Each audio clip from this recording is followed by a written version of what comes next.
They say pain changes you. They're right. Pain doesn't just break you.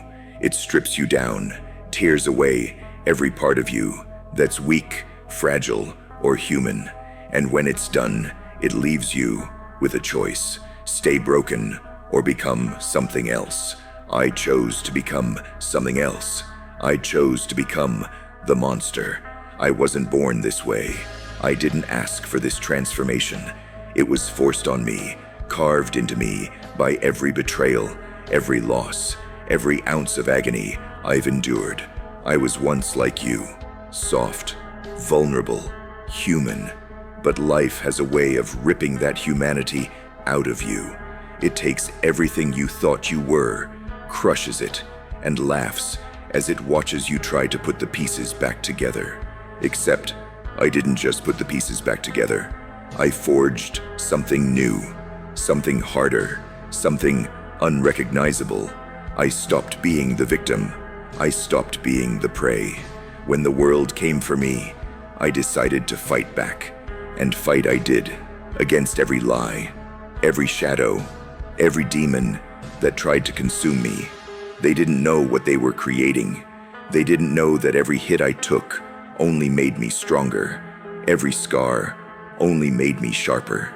Now, when they see me, they don't see a man. They see a force, a storm, a creature built from the ruins of everything I once was. They see the monster I've become. A monster not driven by rage, but by purpose. Not fueled by hate, but by the unyielding will to rise, to conquer, to dominate. Let me ask you this.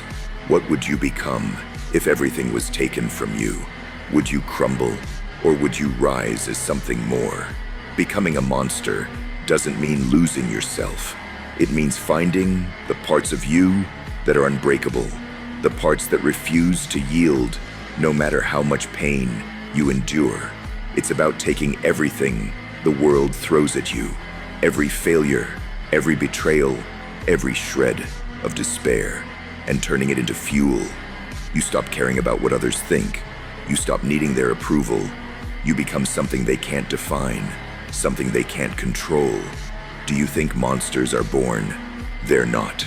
They're created by fire, by chaos, by suffering. I didn't choose this path, but I embraced it. I learned to thrive in the darkness. I learned to wield my pain like a weapon. The world wants you to believe that strength comes from comfort, from peace. That's a lie. True strength comes from the fire, when you're burned down to your core and still manage to rise. When people see me now, they don't understand. They don't see the battles I've fought, the wars I've won in silence. They see the surface, a shadow, a force, a figure that doesn't falter. But inside, there's a storm of everything I've endured, everything I've overcome. That storm doesn't destroy me, it drives me. It's what keeps me moving forward no matter how heavy the weight becomes. You might call me a monster, and that's fine. Monsters don't care about labels. Monsters don't care about fear. They rise, they fight, they conquer, and that's exactly what I've become. I've faced the impossible, walked through the fire, and come out the other side, harder, sharper, unstoppable. So, here's my question for you. Will you let the world break you, or will you rise from the ashes and become something the world can't define, something beyond human? Because the truth is, we all have a monster inside us. The only question is whether you'll let it out. Now tell me, are you ready to stop running from the fire and start becoming it?